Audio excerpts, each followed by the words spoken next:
The deadly challenge of Jack Day. 0. A bold decision. Jack, a curious and adventurous college student, loved taking on bizarre challenges. One night, while browsing the internet, he stumbled upon a record. Someone had stayed awake for 11 days straight. Intrigued, he brought it up with his friends. "Do you guys think I could break this record?" he asked, a sly grin on his face. His friends were skeptical. "Jack, that sounds more like torture than a challenge," one of them replied. But Jack insisted, "I'll record everything and stop the moment it gets too dangerous, I promise." And so, the challenge began. Day 1. A smooth start. Day 1 was easy. Jack was full of energy and even invited his friends over to watch a movie. "Piece of cake," he said to the camera. "Feels like I don't even need sleep." He kept busy, working out, chatting, and having fun. But by the end of the night, he felt a tinge of tiredness. "Maybe sleep's just a habit," he joked, sipping on a coffee.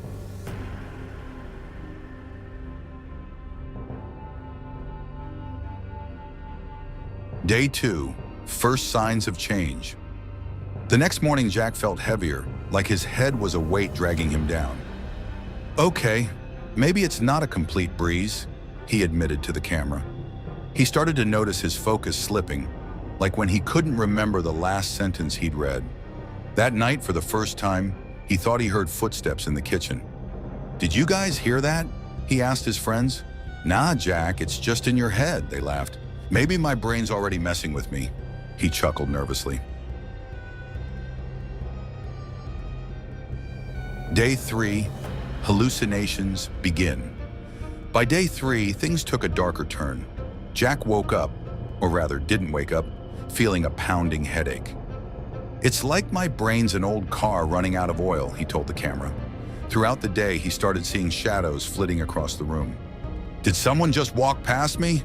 he asked aloud, but nobody else saw anything.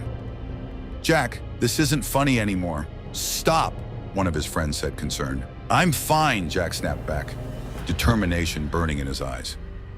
Day 4. Breaking down. Day 4 brought physical symptoms. Jack's voice was hoarse, and his throat felt scratchy. "I think I caught something, or maybe my body's just giving up," he said. His hands began to tremble uncontrollably.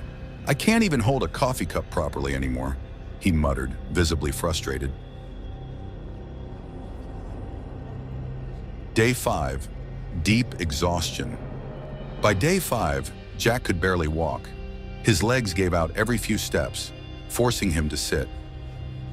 Severe trembling. Jack struggled to write in his journal, his hands shaking violently. Heart racing. "It feels like my heart's gonna burst out of my chest," he said weakly. "Jack, this is enough," one friend said. "This isn't worth it." But Jack, stubborn as ever, whispered, "I've got this. Just a little more." Day 6. Full-blown hallucinations. Jack was no longer living in reality. He began hearing voices and seeing things that weren't there. At one point, he turned to his friends, terrified. "There's someone in the kitchen. I can hear them walking," he said. But the kitchen was empty. Jack's emotions were all over the place. One moment, he burst into laughter. The next, he was sobbing uncontrollably. Day 9. Collapse. By day 9, Jack couldn't get out of bed. His friends stood around him, panic etched on their faces. Severe cold.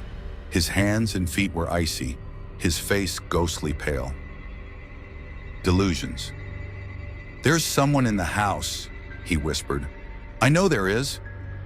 "Jack, you're done," one friend said firmly. "We're taking you to the hospital."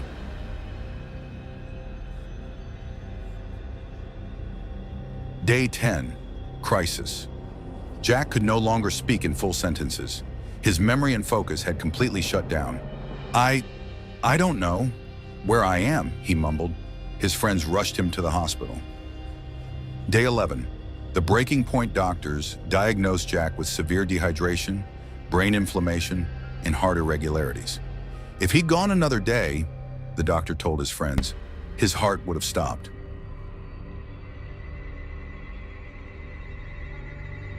The end, a lesson. Learned a few days later, Jack returned home. He sat on his couch looking pale but alive and addressed the camera. This challenge changed my life. I thought sleep was optional, but it's as essential as breathing. Never mess with it. His friends smiled at him. We're just glad you're still here. I explain stories like this scientifically on my channel to entertain and teach you at the same time. So subscribe to my channel and let's explore the world like scientists.